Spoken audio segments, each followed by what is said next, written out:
You want to make some picks on your favorite sports? Check out Underdog's Fantasy Pick'em game, where you can pick higher or lower on between 2 to 8 players and can win up to 325 times your entry by using code Niners when you sign up.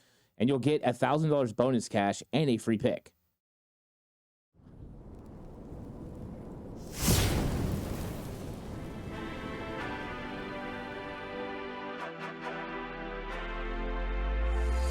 From the alley-oops at Kezar to the glory days at the stick. From who's got it better than us to brick by brick. It's always the 49ers way, from off-season to game day. Yeah, we talk back. It's the 49ers Cutback.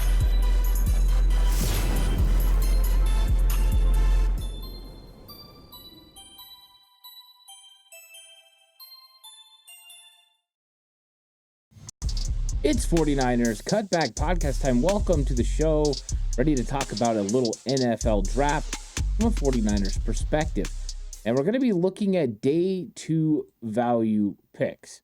And there's going to be plenty of conversation that comes up about 11 and which potential position the 49ers target. But one of the interesting things is going to be, what do they do in rounds 2 and 3? They have pick 43. They have pick 75. And it's presumed that they're going to have a compensatory pick with pick 99 at the end of the 3rd round. That means 3 selections that the 49ers can use to bolster their roster. And it worked pretty well last year when you look at what they did in those rounds. They've got a couple of starters out of it. Renardo Green going at the end of the 2nd round. He is going to be a starter this season, and last year played about 70% of the snaps out on the outside as a cornerback. Then you look, and they traded up and got Dominic Pooney in the 3rd round, and Dominic Pooney was a day 1 starter at offensive guard. So you've got some real talent that they were able to acquire in rounds 2 and 3. And finding the value in rounds 2 and 3 is one of the most important things. Now, I've been saying probably for the last couple weeks that I believe that the strength of this draft is probably between 25 and 50 or 20 and 55, kind of in that range. I might even stretch it to 60, but that is a hotbed to be able to pick up some players. So I do expect the 49ers to make it a selection at 43 that's going to be impactful, and for them to potentially move up from 75 if they locate a key target to be able to go after. So I think this is going to be a key spot for the 49ers to build their roster. And we know that they've had to build through the draft, and last year they knocked it out of the park. When you're talking about getting guys that are going to be players for this football team for a long time, Ricky Pearsall, Renardo Green, you look at Dominic Pooney, and you look in the back end, and you're getting a guy like Malik Mustafa, Isaac Garendo, who played a lot of significant snaps for the 49ers. It was like boom, boom, boom, boom, all the way through these rookies that they were hitting, and they got a lot of good ones, including a punt and kick returner out of it in Jacob Cowing. So there's a lot that you can do in those middle rounds, and I think that's what the 49ers are going to do. Now, the 49ers have some certain things that they normally do, and they've broke some tendencies in the past. They've only selected 1 interior offensive lineman since Kyle Shanahan and John Lynch have come to town in the 2nd round. That was Aaron Banks. Could they go ahead and do that again? Well, they do have a need at left guard, so potentially they could go and strike that way. So we're going to talk about some offensive linemen in this. Now, last year, they drafted a cornerback in the 2nd round. The highest they've drafted a cornerback in this regime as well. That was Renardo Green. Before that, the highest was Azareye'h Thomas. Then you're talking about safety. They've never drafted anyone higher than the 3rd round when it comes to safety. And that was a couple years ago when they got Jair Brown. Could they potentially take someone earlier? I think there's a chance, if the right guy is available, that the 49ers might address safety earlier in this draft. They may address cornerback earlier in this draft, or maybe the same round that they did last year with Renardo Green. So I'm going to go through a bunch of different positions. I'm not highlighting one position, but I'm going to look at several different positions the 49ers could go with 43, 75, and 99. Kind of some mid-round value picks that these guys could make an impact early. Either they are going to help you on special teams, or they're going to help slide right into the starting lineup and change how well your team is going to play in 2025. Instant impact value picks outside of the 1st round, right? Last year, I was huge on Kamari Lassiter, the corner. And I said, hey, this guy's a 1st round talent, and he was going to go in the second round. The Houston Texans selected him. And guess what? Kamari Lassiter had 5 interceptions last year for the Houston Texans. It happens. There are value guys there. Now, I don't hit on all the value guys. I miss more than I hit. That's just the way it is. But you can just see that those guys can make an impact on your football team in that range. So that is definitely something that the 49ers are looking for. In fact, every team is looking for it. But the 49ers need to hit it to be able to elongate their ability to play for a Super Bowl. They're going to need an influx of young talent while still holding on to their key star players. And that's where you do it, is that intermediate, that day 2 picks can be huge. The 49ers have missed on a lot of day 2 picks in the past, especially third rounders. But if they can hit more like they did with Gerardo Green and like they did with Dominic Pooney, which was a huge hit, then the 49ers are on their way. So it's going to be a great episode. I'm looking forward to talking draft, talking day 2 value picks. Please like and subscribe to the channel if you haven't already. I really appreciate it. If you're listening on an audio platform, 49ers Cutback on Believe Network, please give it a 5-star rating. If you're going to bet with Bet Online. Bet Online is the world's most trusted betting platform and your number one source for online betting in 2025. Whether you're a seasoned fan or a first-time bettor, Bet Online is your ultimate game day companion. With the largest selection of odds on everything from NBA and college basketball to NHL and UFC, Bet Online continues to be the number one sports betting source. From every three-pointer to hat trick, Bet Online has you covered with odds, stats, and more for every game, every play, and every win. Bet Online, the game starts here. So it's interesting because the 49ers are going to be looking in the middle rounds for key contributors at several positions. But I think one place they're probably going to look, and this is one of the players that I think makes a lot of sense for the 49ers, especially early on in this draft. And if he's there at 43, I think this would be a tremendous value because I think he could step in day 1 and start. And that's saying something if you can get a day 1 starter on day 2. And I think I'm going to start with offensive guard, and I know he played some offensive tackle this year as well, but offensive guard Donovan Jackson from Ohio State, 6'4", 320 pounds, and he played a lot of left tackle this season because he had to play in place of the injured player out on the outside, Josh Simmons. So he played a lot of tackle, but he's 22 years old, and at 6'4", 320, he is a big guy. They expect him to be able to run around a 5'2", 40, showing plenty of speed. He's also got a really good short shuttle, and he can move at a 4.57, which is in the 84th percentile, and then his vertical jump is at 35.5. And the reason I go over those is to illustrate the athleticism at which he has. So that's one of the key things, is finding those guys that are on the interior that have the athleticism to be able to play in the 49ers zone scheme. So you've got to be versatile enough to be able to get out on linebackers, get out in the open field, and block skilled players, cornerbacks, safeties, and those guys, linebackers, and still be able to play on the interior, have the lateral quickness to play against quick defensive tackles, but an anchor to play against very strong defensive tackles that can bull rush you. And that's been one of the difficulties for the 49ers, finding guys. Now, it was just, 4 years ago that they drafted Aaron Banks in the second round. And Banks was a bigger, more than, the normal physical size the 49ers normally go for. And they got him because he has a tremendous anchor. And they felt that he would be quick enough to handle interior pass rush, but also be able to get to the second level when it came to run blocking. Well, it didn't work out with lateral quickness. It hasn't always been there. And once he started dealing with any sort of injuries, it became a real problem for Aaron Banks. But Aaron Banks is potentially going to leave in free agency. The 49ers need a left guard. And right now, Ben Bartch is a free agent, but he would probably be tabbed with the position. They've got Spencer Burford, who they drafted a while back. He could potentially play left guard, but he's definitely fallen off over the last couple of years. I think Bartch is probably your most legitimate option, unless you get to 43 and Donovan Jackson's there. I think Donovan Jackson's a plug-and-play left guard. I think the 49ers could draft him. He's got the lateral quickness to be able to hang with any defensive tackle on the inside that's quick, or even edge defenders that move in on obvious pass downs. He can handle that. He can also anchor against bigger defensive tackles because he's 320 pounds. and he just displays a really good anchor on film. He's able to sink his hips, get underneath it, and really hold his ground. I love his handwork. I love his second level movement. He finishes blocks. He's a really good football player. So Donovan Jackson's somebody that I'm interested in. And the reason I have him as a real value pick is you're talking about a day one starter.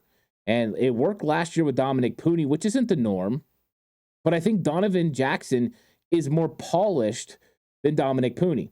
And the reason being, he just played more, big time snaps. With Pooney, he kind of worked his way up until eventually got to Kansas, played left tackle, and he didn't give up sacks. I mean, Dominic Pooney was phenomenal, but I think you could get a similar trajectory for Donovan Jackson. And wouldn't that be a huge hit at 43? If you could get a plug-and-play left guard to go next to Trent Williams. Now, it wouldn't answer what happens when Trent Williams retires, but what it would do is answer right now. You put him there next to Trent Williams, and he's going to hold ground.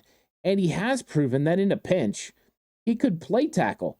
So if you needed someone to pop out to left tackle or go play right tackle, he could do it. And I think that's one of the key things that I like about him is his ability to have versatility, to be able to move the way he does at his size is very, very impressive. So he's not a first round pick.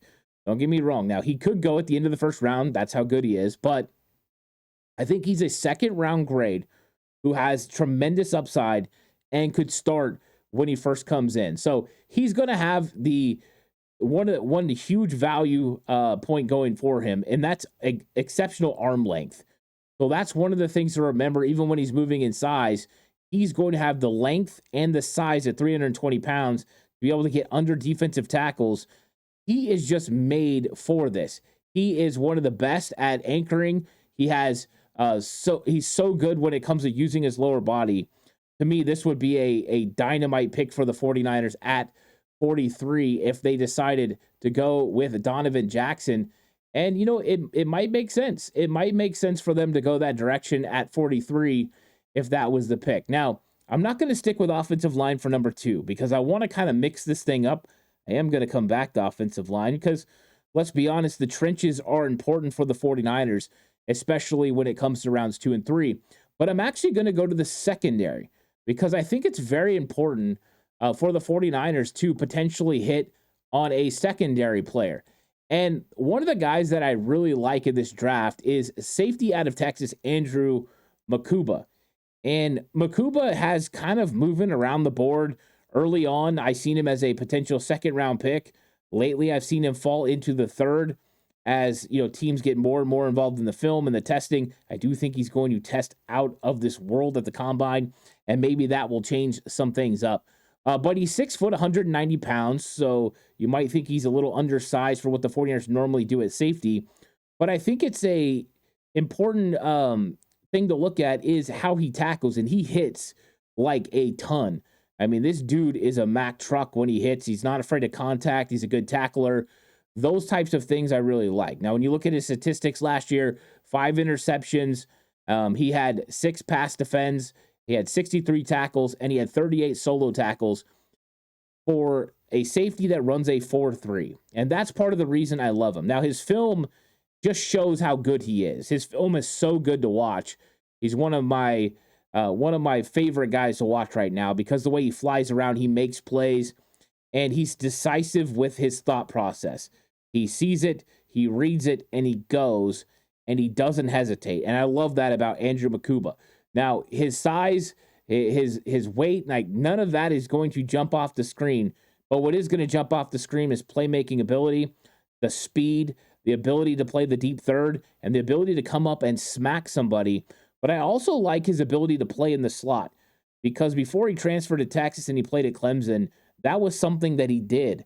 So you could have some versatility with a free safety that would allow him to cover in the slot in a pinch if you need it. A more athletic running back, no longer a problem in a matchup problem for the 49ers. A tight end could be a matchup problem for Makuba if it came to size, but not when it came to actual coverage.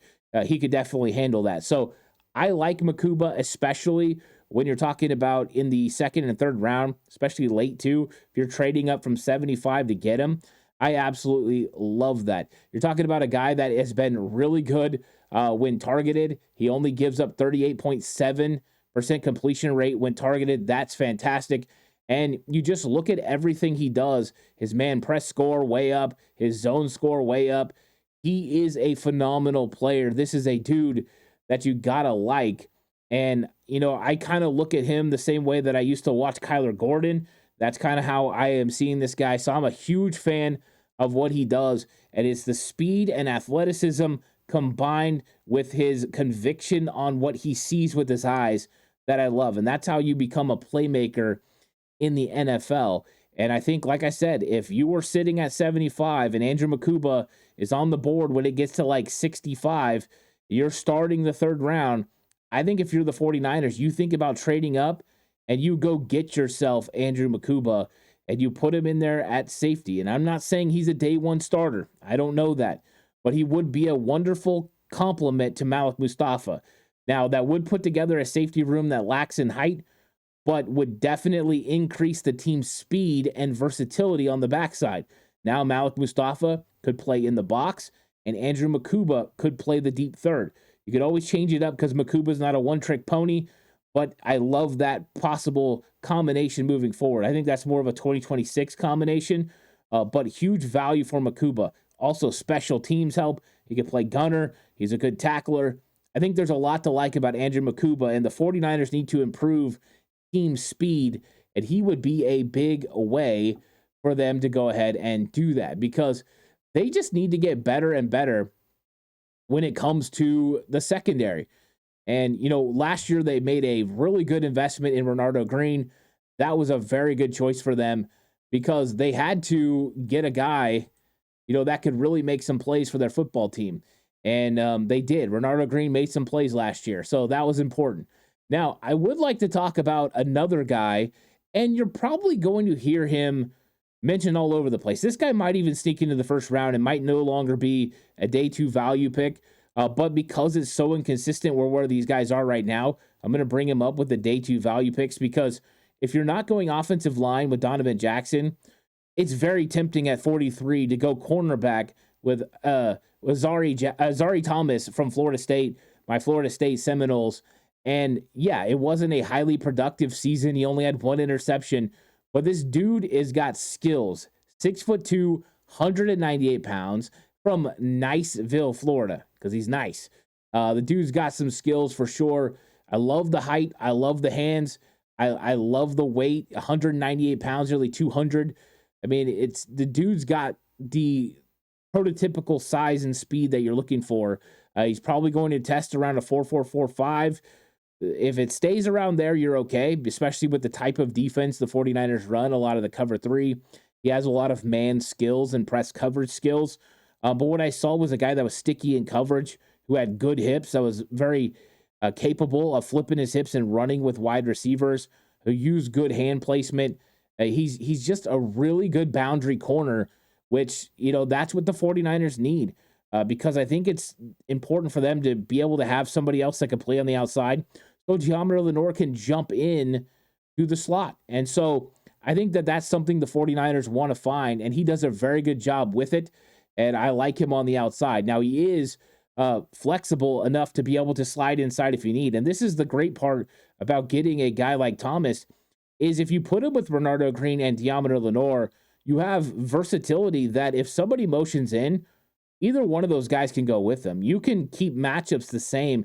All three of these guys are interchangeable, and that's what you're looking for is versatility and flexibility when it comes to your secondary. I think that Thomas would do a very good job with that. He shows just an innate ability to get his hands on the football and knock the ball away. So he has really good timing. That's something that I look for. The ball skills, not a lot of interceptions. Renardo Green also didn't have a lot of interceptions, had a lot of pass defenses. And then he made some plays last year when it came to some turnovers, especially the big one against Seattle. So I think that Thomas could do the exact same way. The hips, the smooth transitions from his back pedal is really good. That allows him to stay in phase, even when they're getting in and out of their breaks. So when they get to the top of their stem, he's still in phase. When they make their break, he's still in phase. That's how you get the sticky coverage.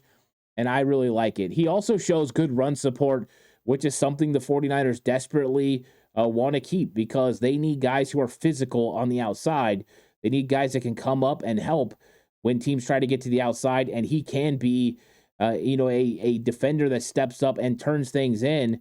And a forced defender is what the 49ers need at corner, and they get it right here with Azareye'h Thomas. So I like him a lot. To me, this would be a no-brainer, but you do have other positions that you have to look at, right? Offensive line, we talked about Donovan Jackson. I don't know if Thomas falls even close to 75. I think he's a top 50 player. So if you don't hit at 43, you might not be able to get him. But he's a really talented guy that I like and could be somebody that the 49ers are interested in that range. So remember that name, Azareye'h Thomas, one of the top corners for sure when you're looking at, this draft. Now let's go ahead and let's talk about a defensive tackle.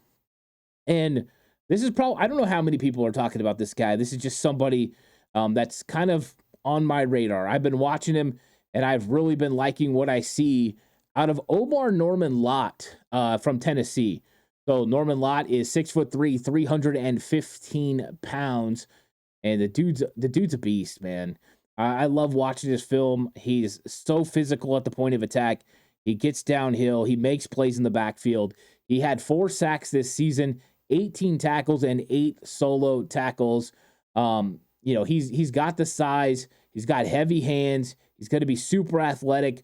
At the combine, he probably will run under a 5 flat. Like, that's how athletic this dude is. He's got the lateral quickness. He's got the arm length. He's just got a complete ability to bring pressure. And I think this guy's a 3rd-round pick. I think he'll be sitting there at 75 for the 49ers. And I think that would be tremendous value. Even if you go defensive tackle in round 1, going defensive tackle in round 3 with Omar Norman-Lott, go do that. So he's definitely a better pass rusher than run defender right now, but he's everything that Chris Kacerek looks for: a penetrator, a good first step, heavy hands, low pad level, all things that we know that he really likes. And he gets in the backfield and he makes plays pretty consistently. So the first step quickness is what always is the first thing you look for when you're looking for a Chris Kacerek defensive tackle. He's got that. He's a penetrator, gets in the backfield, and he just disrupts blocking schemes before they're even able to go sometimes. So that's huge. He's got the great lateral agility to be able to go from side to side and make people miss and just force some offensive linemen into some bad situations. He would be a nightmare for a guy like Aaron Banks. We were talking about his lateral quickness earlier. He does a really good job of keeping leverage at the point of attack. Like I was talking about, really good hand placement, strong, able to keep his hands where they should be. So he does a really great job. This is a very fun player. And I don't know, I don't really listen to a bunch of stuff that's going around, but I don't know how many people are talking about Omar Norman-Lott, but they should be because he's got it. He's also got a high motor, right? Those are things, right? You got to have the great first step. If you're going to be a Chris Kacerek guy, you got to have good hands. You got to have low pad level, and you've got to have a high motor. And Omar Norman-Lott never stops. The guy keeps going. He's really good also with recognition, understanding where offensive blocks are coming from and doing a good job. So huge on that, huge football IQ. Omar Norman-Lott, every time I watch him, it was funny because I was doing this episode and I was kind of evaluating, looking at a couple of other defensive tackles, and I've heard other people talking glowingly about other defensive tackles, and I just kept saying, you know what? No, it's Omar Norman-Lott. Like, I have a conviction about Omar Norman-Lott. I think he's a really good football player, and I think he fits with what the 49ers are looking for at defensive tackle. Now, at linebacker, the 49ers are going to have some options, and there's other guys I'm going to talk about in the future. But one guy I wanted to talk about, he got a basketball name, is Chris Paul Jr., 6'1", 235 out of Ole Miss. And what I liked about him was the fact he flew around and he made plays. It was very quick. One of the things that's key for a linebacker is to make sure when you're reading, you're not reading a novel. It has to be a short story. Let's read it on the fly, because you've got to make sure you're going forward, because every time you hesitate, that allows an offensive player an extra step to get to you. And I felt like him reading was really good. So he's able to read it quickly get downhill and get where he needs to get. And, he doesn't show a huge body size, right? But this kind of fits what the 49ers do with the quick, athletic linebackers.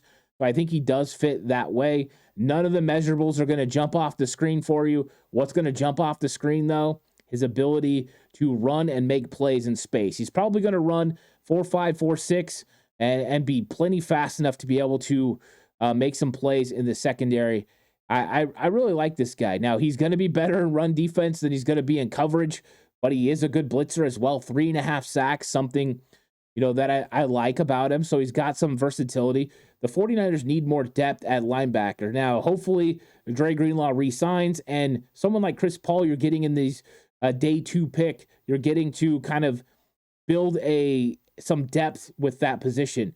Some guys that are ready to step in case you have an injury to D. Winters, or overall you need more guys on special teams. He would be a really good special teams player. But the instincts and recognition skills are exactly the thing that got my attention about him. And I think that's one of the keys to linebacker. It's one of the first things I look at. Can you read what the offense is doing? Can you read the blocking and be able to navigate it quickly? If you can't, you are going to be a poor run defender. If you can, you're going to be superb. If when you're in your drops, you're able to recognize coverage because you have a high football IQ, you are going to be better in coverage than a guy that's just super athletic and can get on people, because it's all about eyes. It's all about intelligence. It's all about awareness of knowing where things are going. So he got a really good downhill trigger, goes downhill fast with an explosive first step. These are key linebacker traits that you look for in a 49ers linebacker and in really good linebackers in general. So he's also got the ability to shed blocks and to take on blocks. Good contact balance allows him to keep gap integrity against zone runs. He's also got one of those alpha mentalities, a field general type mentality, and he's a really good player. I like him. He's got 3 down value. This is a guy that could eventually be a will linebacker in the future and take over for Dre Greenlaw, and he's got the ability to play Sam and Will. I think that Chris Paul Jr. could be an option for the 49ers, especially when you get to pick 75 and 99, depending on what the league thinks about him.